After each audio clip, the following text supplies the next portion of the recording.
Hi there. We're here today and we're talking to Jeff. Jeff is a registered psychotherapist. He works at Cason and he is responsible for our youth addiction treatment program.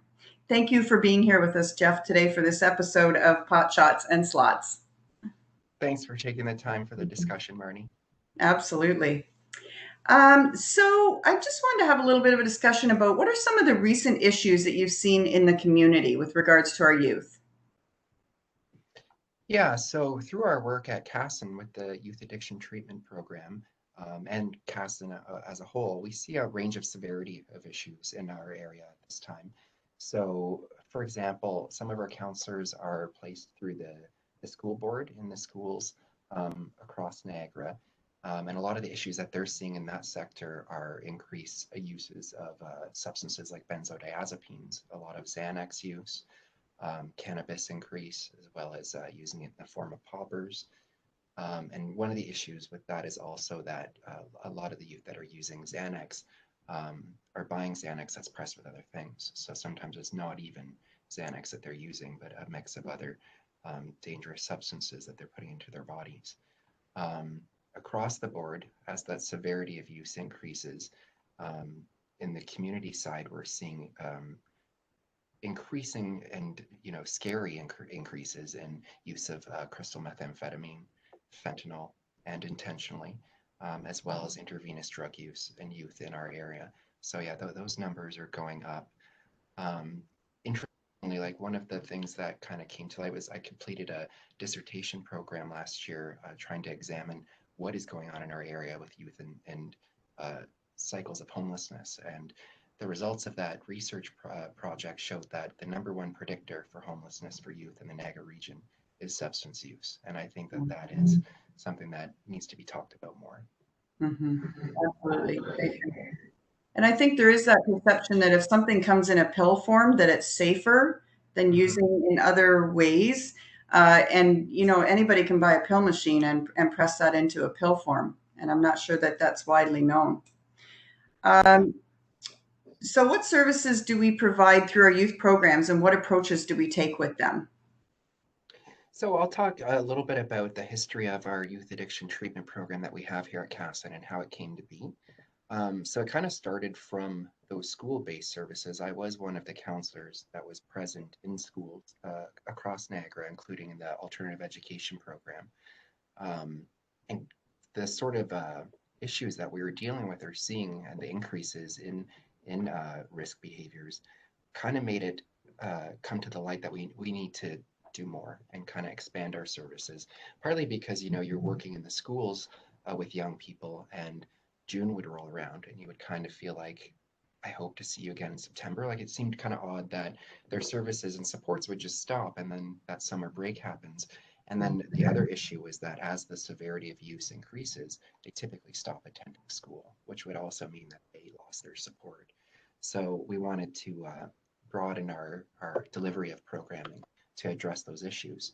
So we piloted a youth outreach program, which I did for about a year. And one of the things that helped with it was a partnership with the Raft, which is the youth shelter in St. Catharines. So they had me present there one day a week. That was sort of open access. Any youth could walk in, whether they were staying there or not, and meet with a counselor to talk about their substance use. Our numbers were through the roof. Demand was high. So luckily, our health network funded the work, and they attached us to the team at Niagara Region Mental Health, which is the position I'm in now, doing individual therapy for people in our community under the age of 25, in connection with the team at Niagara Region Mental Health, which is the Youth Mental Health and Addictions treatment stream. So doing lots of great work there. Access to psychiatry is one of the benefits that comes from that connection and that partnership, as well as other programs like youth DBT programming. One of the issues we noticed here, though, is that when I moved to that role, we hadn't replaced the youth outreach role, and it was missing. So we have a high demand of need for connections to other services, outreach approach, services in the community directly, some case management, as well as the counseling. So luckily, we continued to expand our program, and now we also have two fantastic youth outreach counselors on our team, Tracy and Nikki. So between the three of us here, we're doing as much as we can to address the need, and our approach is always flexible, meaning that we're not 9 to 5 workers. We're available later hours. We're available on weekends if need be. Our approach is always client-centered, and I like to always mention that too, because a lot of young people just think of support around substance use as the traditional approach of um, we're just going to tell them that they have to immediately stop using everything, or we're going to send them away to treatment. We focus on client goals, which is whatever they want to focus on with their substance use, we're going to support them around. And often with younger populations, that also means harm reduction goals. Um, so yeah, we continue to provide that service. And again, just trying to be as accessible as we can to the youth. One of the biggest benefits that I think have come out of this is our creation of our youth comprehensive DBT program. Mhm. In that program, which is an intensive therapy program for concurrent disorders and high risk behaviors, we are the first and only agency in the region to develop and facilitate a comprehensive youth DBT program. So, with the first kind of run of delivering that program, we looked at some of the information we gathered.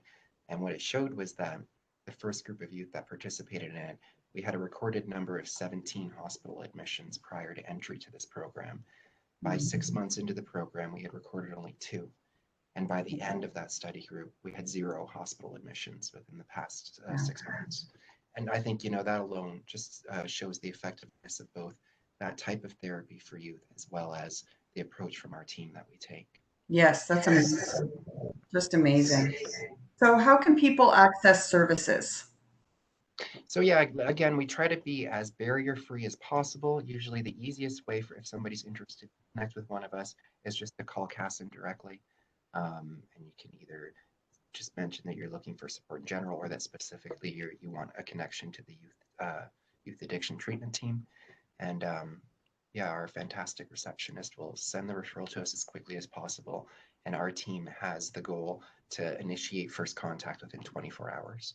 Yes. So yeah, I think that's good. I think one of the worst things is these wait lists that we see Yeah. across Canada for youth seeking support, and we really have to take a different approach to that because people don't get better from that. And I think we try to be as responsive as possible and get to them as quickly as possible. And then our Mhm. team is also offering a variety of services during COVID because, of course, we've been affected by the outbreak. So right now we're offering phone sessions, video sessions, just like you and I are talking right now. We can meet with Yeah. people. But we are also continuing to work directly with people if those are barriers to them by meeting them in the community where they are. So yeah, usually through Cason directly is the quickest and best way to connect. And then one of the other partnerships that's been a blessing for us is with the Youth Wellness Hub of Niagara. So Mhm. prior to the outbreak, I was present at the hub in Welland 1 day a week on Wednesday evenings. And similar to our approach at the Raft, it was just walk in for service. If you're interested, come in and we'll meet with you right away. Because of the shutdown, we're not physically there right now, but we're still accessible through the youth navigators at the Youth Wellness Hub of Niagara. And you can link with them on Instagram or Facebook. They have a webpage, and it's a simple call. Speak to the youth navigator present there, and they'll send the individual's information my way to connect with as quickly as possible. And I've seen that they have quite a full schedule of activities and that kind of thing as well. So that's Yeah, great. it's a great Well, integrated service kind of model. yes. Thank you so much, Jeff, for speaking with me today. When I'm out in the community, I always hear such wonderful things about you and the work that you do. So thank you for everything that you do and just keep up everything just the way you're doing it. It's wonderful. Thanks, Marnie. Okay. Have a good day.